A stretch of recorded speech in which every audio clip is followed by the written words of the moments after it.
guys, so I thought it might be quite fun to do a review video where I review the 3 most recent collections of poetry that I've read.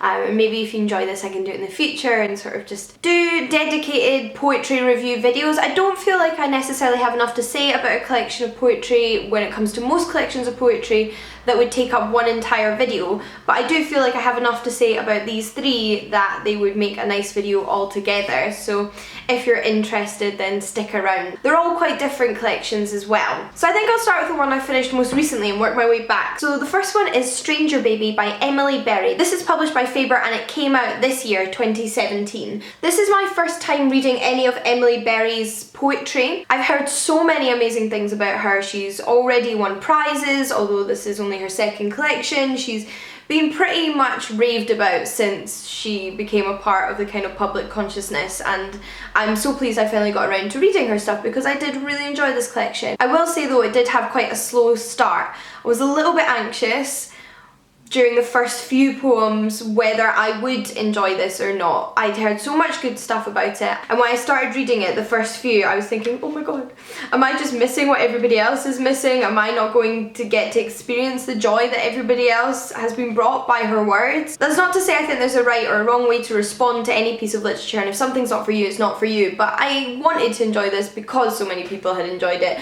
Thankfully, after the first few, I did start to really get into it. I don't know what it was about the first few that just didn't quite bring me on board, but as a whole the collection was wonderful. It had lots of reoccurring imagery that strung all the poems together, not just themes, so there's lots of imagery of water and of fire which came up again and again and again, and that was quite nice to see the different way they were worked into the poem, and it helped maintain a consistency in the feeling that they gave you, if that makes sense. It felt quite consistent emotionally, and there was an overarching theme in this book of loss and grief, and it dealt specifically with, I believe, the author's mother's death. That was one of the topics that was very much the focus of a lot of the poems, and I'm not necessarily drawn towards literature that deals with grief.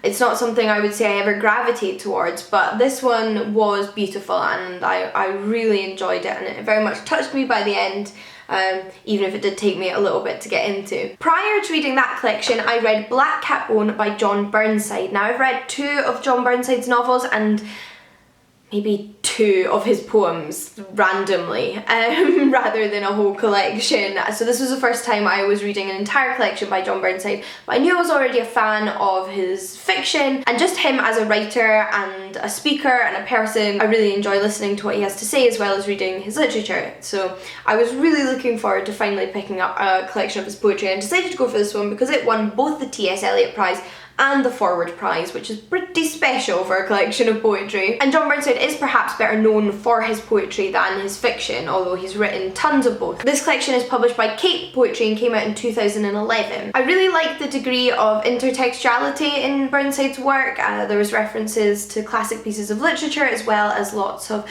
fairy tale themes going on throughout his poetry, which I think for myself as a reader really helps me to get into and relate to the poetry. And although his poetry is certainly different from his prose, I did feel like there was a level of consistency. There was a darkness which exists within his prose as well as his poetry that I've found in these poems, and there was a beauty. His writing is beautiful, regardless of whether he's writing in verse or in prose. It is stunning, as well as dark and imaginative. Although I think all of these poems work really well together as a collection, I think they went off in slightly wider directions than Emily Berry's collection did. It felt quite contained, whereas this one felt like it, went off on different tangents slightly. And I think these are also the kind of poems where I personally have to sit and contemplate them a little bit more if I want to fully appreciate what they're trying to say.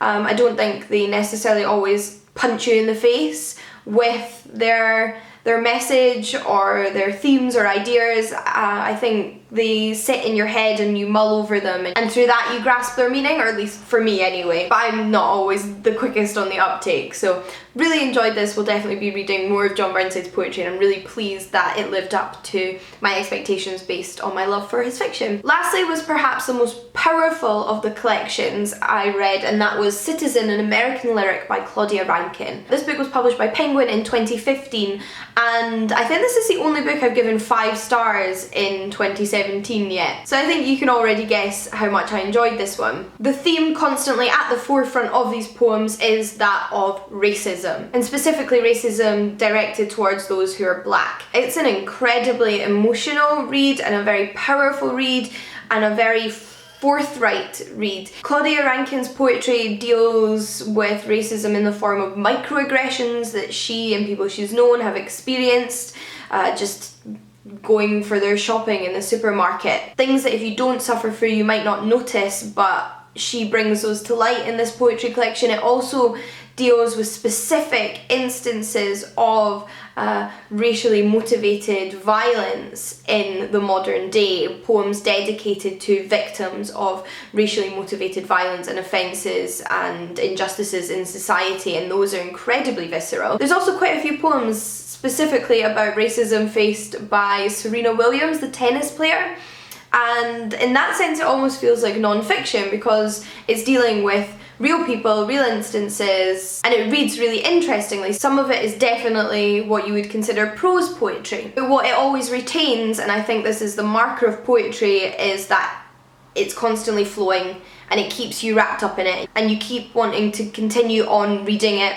Every sentence flows into the next and you're carried away until suddenly you've finished the collection by surprise. There are also scatterings of pictures in this one, and all in all I just think this is an incredibly important piece of literature that I think everybody should read, regardless of whether you have already gotten into poetry or not. I think this might be somewhere you could start. But those are the 3 full collections of poetry I've read in 2017 so far. No duds yet, thankfully, all pretty good reading experiences and all unique to themselves. So do let me know if you've read any of these collections and have any thoughts on them, or if you have any poetry you'd like to recommend to me based on these collections, and let me know if you enjoyed this video or not and whether you'd like to see more of them. Until next time guys, happy reading and I'll see you all again soon. Bye!